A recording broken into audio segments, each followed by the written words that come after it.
And this evening, informed by the data that we've just seen, I can announce that Greater Manchester will move to the very high alert level.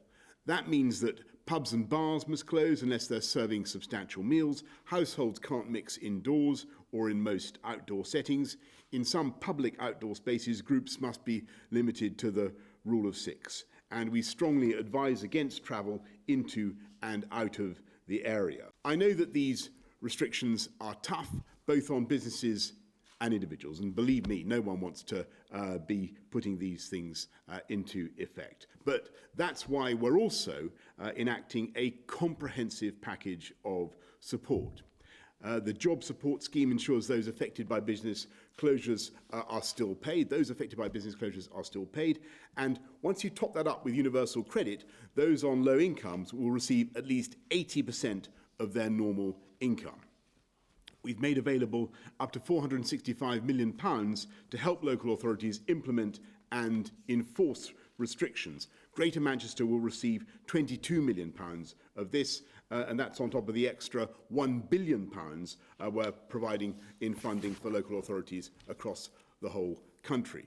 We will work with local authorities, including Greater Manchester, to allocate testing and introduce local contact tracing.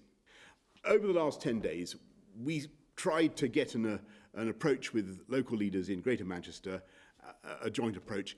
Unfortunately, agreement wasn't reached, and I do regret this. As I said last week, it would have been better and we would have a better chance of defeating the virus if we work together.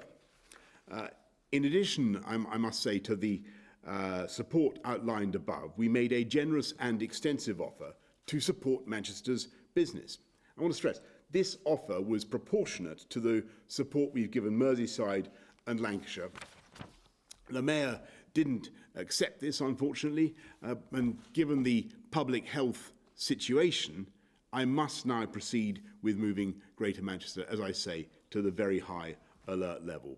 Because not to act would put Manchester's NHS and the lives of many of Manchester's residents at risk.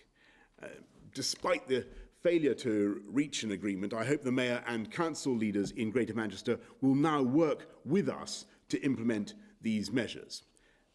There are more patients in hospitals in Greater Manchester alone at the moment than there are in hospitals in the entire southeast and southwest of the country.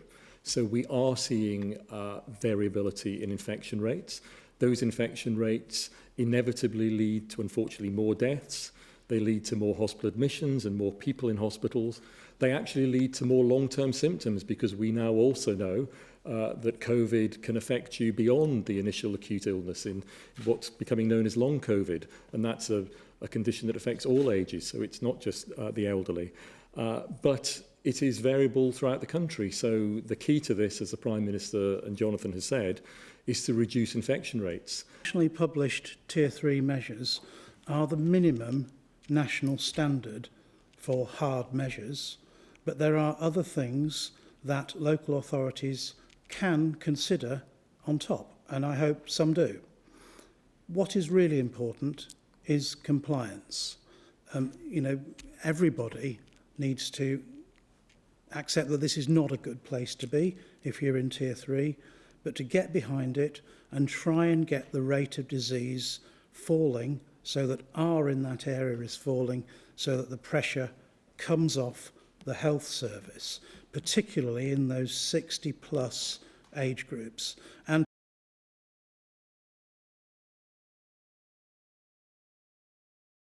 thanks so much for watching Bloomberg Quick Take News, where we bring you the biggest stories the moment they happen from around the world.